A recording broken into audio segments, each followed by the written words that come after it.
Everyone, स्वागत है आप सभी का हमारे यूट्यूब चैनल एप्पल क्लासेस पर।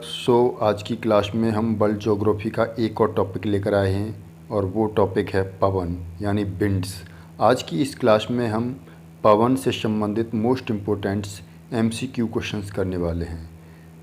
ये क्वेश्चंस काफ़ी इम्पोर्टेंट्स क्वेश्चन हैं और परीक्षा में पूछे ही जाते हैं। तो चलिए शुरू करते हैं आज की इस क्लास को।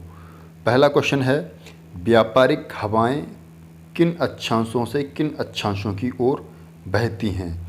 तो इसका ऑप्शन नंबर सी सही है। अश्व अक्षांशों से विषुवतीय रेखा की ओर व्यापारिक पवनें बहती हैं। चलिए नेक्स्ट क्वेश्चन पर चलते हैं। नेक्स्ट क्वेश्चन है हमारा, उच्च दाब क्षेत्र से भूमध्य सागर की ओर चलने वाली पवनें होती हैं, तो ये पवनें व्यापारिक पवनें होती हैं। तो इसका ऑप्शन नंबर बी सही रहेगा। चलिए अगले क्वेश्चन पर चलते हैं। क्वेश्चन नंबर 3 है, व्यापारिक हवाएं होती हैं जिन्हें हम ट्रेड विंड्स कहते हैं, तो वो कैसी होती हैं? वो नियमित और स्थिर होती हैं। अगले क्वेश्चन पर चलते हैं। अगला क्वेश्चन है हमारा, पूरे वर्ष एक ही दिशा में प्रवाहित होने वाली पवन क्या कहलाती है? तो पूरे वर्ष एक ही दिशा में चलने वाली जो पवनें होती हैं उन्हें हम सनातनी पवन कहते हैं। तो इसका ऑप्शन नंबर बी सही हो जाएगा। चलिए अगले क्वेश्चन पर चलते हैं। क्वेश्चन नंबर 5 है, उपोषण उच्च दाब से विषुवतीय रेखा निम्न दाब की ओर चलने वाली पवनें क्या कहलाती हैं? तो इसका ऑप्शन नंबर ए सही हो जाएगा। ये व्यापारिक पवनें कहलाती हैं, ट्रेड विंड्स कहलाती हैं। चलिए अगला क्वेश्चन पर चलते हैं। अगला क्वेश्चन नंबर 6, व्यापारिक पवनें कहाँ से चलती हैं? तो इसका ऑप्शन नंबर सी सही होगा। उपोषण उच्च दाब से व्यापारिक पवनें चलती हैं। चलिए अगले क्वेश्चन पर चलते हैं। नेक्स्ट क्वेश्चन नंबर 7, गर्जता चालीसा, प्रचंड पचासा एवं चीखता साटा क्या है? तो ये सारी की सारी हवाएं हैं जो दक्षिणी गोलार्ध में चलती हैं, यानी कि दक्षिणी गोलार्ध में पश्चिमी पवनें हैं, उनको कहा जाता है। चलिए नेक्स्ट क्वेश्चन पर चलते हैं। अगला क्वेश्चन है हमारा, दाहड़ता चालीसा क्या है? तो इसका ऑप्शन नंबर सी है। दक्षिणी गोलार्ध में 40 अक्षांश के पास चलने वाली तेज हवाओं को हम क्या कहते हैं? दाहड़ता चालीसा कहते हैं। अगला क्वेश्चन है क्वेश्चन नंबर 9, भयंकर पचासा चलते हैं। भयंकर पचासा चलते हैं 50 डिग्री दक्षिणी अक्षांश पर। तो ऑप्शन नंबर बी इसका सही होगा। अगले क्वेश्चन पर चलते हैं। अगला क्वेश्चन है, चीखता साटा पवनें प्रभावित होती हैं। तो इसका ऑप्शन नंबर डी सही है। 60 डिग्री दक्षिणी अक्षांश के निकट जो पवनें चलती हैं उनको हम चीखता साटा पवनें कहते हैं। अगला क्वेश्चन नंबर 11, मानसून शब्द से क्या तात्पर्य है? मानसून शब्द से तात्पर्य है हवाओं के रुख का बदलना। तो ऑप्शन डी सही हो जाएगा। आगे चलते हैं। अगला क्वेश्चन है 12, संयुक्त राज्य अमेरिका के मध्य मैदानों पर चिनूक हवाओं का क्या प्रभाव पड़ता है? तो ये गर्मी के तापमान को कम कर देती हैं। तो ऑप्शन नंबर बी सही हो जाएगा। चलिए नेक्स्ट क्वेश्चन पर चलते हैं। क्वेश्चन नंबर 13, अल्पास पर्वत के उत्तरी भाग में बहने वाली उष्ण शुष्क स्थानीय हवाओं को क्या कहते हैं? तो ऑप्शन नंबर बी, इनको फॉग कहते हैं। अगले क्वेश्चन पर चलते हैं। अगला क्वेश्चन है, अर्जेंटीना के पंपास क्षेत्र में उरुग्वे की ओर से प्रचंड वेग से चलने वाली ठंडी हवाओं को क्या कहा जाता है? तो इसका ऑप्शन नंबर बी, पैम्पीरा कहा जाता है। अगले क्वेश्चन पर चलते हैं। अगला क्वेश्चन नंबर 15, न्यूजीलैंड में उच्च पर्वतीय क्षेत्रों में उतरने वाली शुष्क एवं धूल भरी स्थानीय हवा निम्न में से किस नाम से जानी जाती है? तो ये नॉरवेस्टर के नाम से जानी जाती हैं। तो ऑप्शन नंबर बी इसका सही आंसर होगा।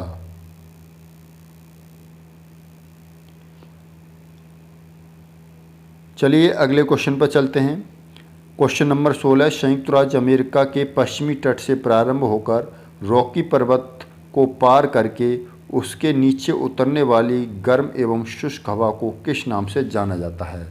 तो इनको जाना जाता है चिनूक हवा के नाम से। तो ऑप्शन नंबर सी इसका सही हो जाएगा। नेक्स्ट क्वेश्चन पर चलते हैं।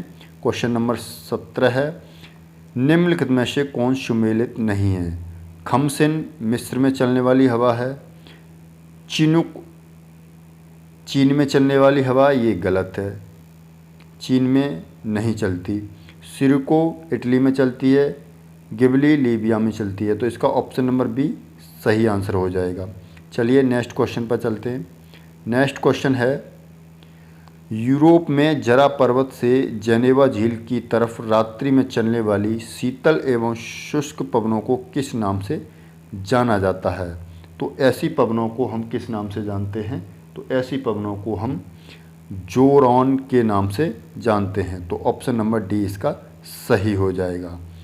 चलिए अगले क्वेश्चन पर चलते हैं। अगला क्वेश्चन नंबर 19 है, रॉकी पर्वतों की पूर्वी ढालों से उतरने वाली हवा को संयुक्त राज्य अमेरिका में किस नाम से जाना जाता है? तो इनको संयुक्त राज्य अमेरिका में चिनूक नाम से जाना जाता है। तो ऑप्शन नंबर बी इसका सही है। चलिए अगले क्वेश्चन पर चलते हैं। अगला क्वेश्चन नंबर 20, निम्न में से कौन सी ठंडी स्थानीय हवा नहीं है? तो इनमें से ठंडी स्थानीय हवा नहीं है वो है खमसिन, यानी ऑप्शन नंबर सी इसका सही आंसर है। चलिए अगले क्वेश्चन पर चलते हैं। क्वेश्चन नंबर 21, निम्न में से कौन सी ठंडी स्थानीय हवा है? मिस्ट्रल, वोरा, पम्पीरो, उपयुक्त सभी। तो इसमें उपयुक्त सभी जो हैं ये सारी की सारी ठंडी ही हवा ही हैं। चलिए अगले क्वेश्चन नंबर 22 पर चलते हैं। क्वेश्चन नंबर 22 कहता है, निम्नलिखित में से कौन सी वायु स्विट्जरलैंड के उत्तरी अल्पास के बुमुक ढाल पर बहती है? तो वो कौन सी है? क्वेश्चन नंबर ए है, वो फोन पवन है जो अल्पस पर्वत के विमुख ढाल पर बहती है। चलिए नेक्स्ट क्वेश्चन को चलते हैं। Question number 23। क्वेश्चन नंबर 23 कहता है, चिनूक एक है। तो चिनूक क्या है? चिनूक एक स्थानीय हवा है। नेक्स्ट क्वेश्चन पर चलते हैं। नेक्स्ट क्वेश्चन है, निम्नलिखित में से कौन सा युग्म सुमेलित नहीं है? तो हमें इनमें से देखना है कौन सा युग्म जो है वो मैच नहीं कर रहा है।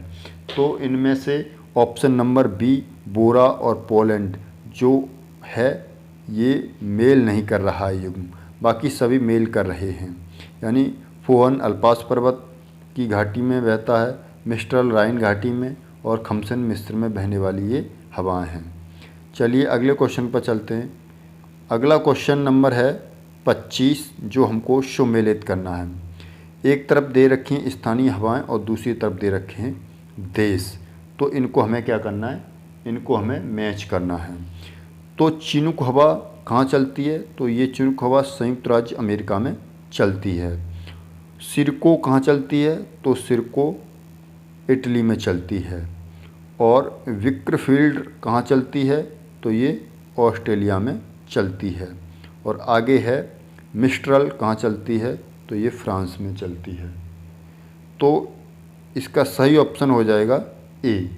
चलिए अगले क्वेश्चन पर चलते हैं। क्वेश्चन नंबर 26 है, निम्नलिखित में से कौन सी स्थानीय पवन इटली में रक्त की वर्षा लाती है? तो वो सिरोको पवन है जो इटली में रक्त की वर्षा लाती है। नेक्स्ट चलिए अगले क्वेश्चन पर चलते हैं। क्वेश्चन नंबर 27 है, निम्नलिखित में से कौन सी स्थानीय पवनें हिमबच्ची के नाम से जानी जाती हैं? तो ऑप्शन नंबर ए चिनूक हवाओं को हिमबच्ची के नाम से भी जाना जाता है। नेक्स्ट क्वेश्चन है हमारा क्वेश्चन नंबर 28। क्वेश्चन नंबर 28 है, निम्नलिखित में से कौन सी स्थानीय पवन को डॉक्टर वायु भी कहा जाता है? तो इसका ऑप्शन नंबर सी है, हरमट्टन को डॉक्टर वायु भी कहा जाता है। नेक्स्ट क्वेश्चन पर चलते हैं। नेक्स्ट क्वेश्चन है हमारा 29। क्वेश्चन नंबर 29 कहता है, निम्नलिखित में से स्थानीय पवन अफ्रीका में गिनी तट के लोगों को आर्द्र मौसम में राहत प्रदान करती हैं। तो कौन सी हैं? वो भी हरमट्टन पवनें हैं। तो ऑप्शन नंबर बी इसका सही हो जाएगा। चलिए नेक्स्ट क्वेश्चन पर चलते हैं।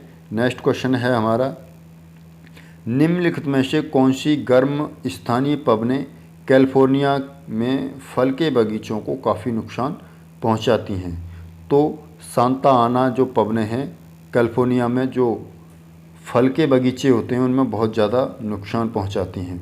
नेक्स्ट क्वेश्चन नंबर 31 है जो कहता है निम्नलिखित में से कौन सी स्थानीय पवन मध्य यूरोप के पर्वतीय क्षेत्रों में यूगोस्लाविया के एड्रियाटिक तक की ओर प्रभावित होती हैं। इसका ऑप्शन नंबर सी है बोरा, यानी बोरा पवनें यूगोस्लाविया के एड्रियाटिक की ओर प्रभावित होती हैं। चलिए नेक्स्ट क्वेश्चन पर चलते हैं।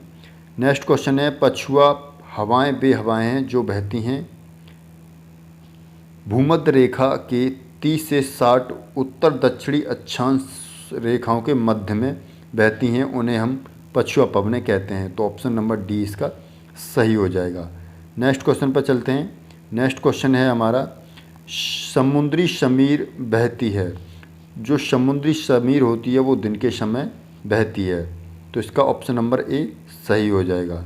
चलिए नेक्स्ट क्वेश्चन की ओर चलते हैं। नेक्स्ट क्वेश्चन है हमारा वायुमंडलीय हवा पृथ्वी पर रखी जाती है। तो वायुमंडलीय हवा को पृथ्वी पर कैसे रखा जाता है, तो इसका ऑप्शन नंबर डी सही हो जाएगा। पृथ्वी की घूर्णन गति के द्वारा पृथ्वी पर उनको रखा जाता है। चलिए नेक्स्ट क्वेश्चन पर चलते हैं। नेक्स्ट क्वेश्चन पर हमें सुमेलित करना है। सूची 1 को सूची 2 से हमें क्या करना है, मिलान करना है, जिसमें हवाएं दे रखी हैं, हवाओं के नाम, और दूसरी तरफ राज्य दे रखे हैं। तो हमको क्या करना है, इनको मिलाना है। पहला है विली विली। तो विली विली कहाँ पर चलता है, तो विली विली चलता है संयुक्त राष्ट्र अमेरिका में, ये प्रभावित होता है। दूसरा है हरिकेन। तो हरिकेन ऑस्ट्रेलिया में प्रभावित होने वाली हवा या तूफान है। अगला है टाइफून। टाइफून चीन में आता है। और डी नंबर है वाग्यो, ये फिलीपींस में आता है। तो इस तरह से देखें तो इसका जो सही आंसर है वो ऑप्शन नंबर बी सही जाएगा। नेक्स्ट क्वेश्चन पर चलते हैं। नेक्स्ट क्वेश्चन है हमारा सहारा रेगिस्तान में शुष्क पवनें हरमट्टन चलती हैं। तो ये पूर्व से पश्चिम की ओर चलती हैं। तो ऑप्शन नंबर सी इसका सही हो जाएगा। अगला क्वेश्चन है 37 जो कहता है व्यापारिक पवनों की परिघटना किस कारण से होती है। तो व्यापारिक पवनों की जो परिघटना है ऊष्मा के संचलन के कारण, संवहन के कारण होती है। तो ऑप्शन नंबर बी इसका सही हो जाएगा। नेक्स्ट क्वेश्चन पर चलते हैं। नेक्स्ट क्वेश्चन है हमारा 38 डोलड्रम क्या है। तो डोलड्रम उष्णकटिबंधीय पवन पट्टी है। तो इसका ऑप्शन नंबर ए सही रहेगा। आगे क्वेश्चन नंबर 29 सिरोको एक नाम किस अर्थ के लिए प्रयुक्त होता है। तो इसका ऑप्शन नंबर ए सही है। सिरोको एक स्थानीय पवन के लिए प्रयोग किया जाता है। आई होप कि आपको ये क्लास काफ़ी अच्छी लगी होगी। इस क्लास के जो MCQ क्वेश्चंस हैं आपको काफ़ी पसंद आए होंगे। तो ऐसी क्लास के लिए हमारे चैनल को सब्सक्राइब कर सकते हैं, बेल आइकॉन को प्रेस कर सकते हैं, जिससे कि हमारी आने वाली क्लास की हर नोटिफिकेशन आपको मिल सके।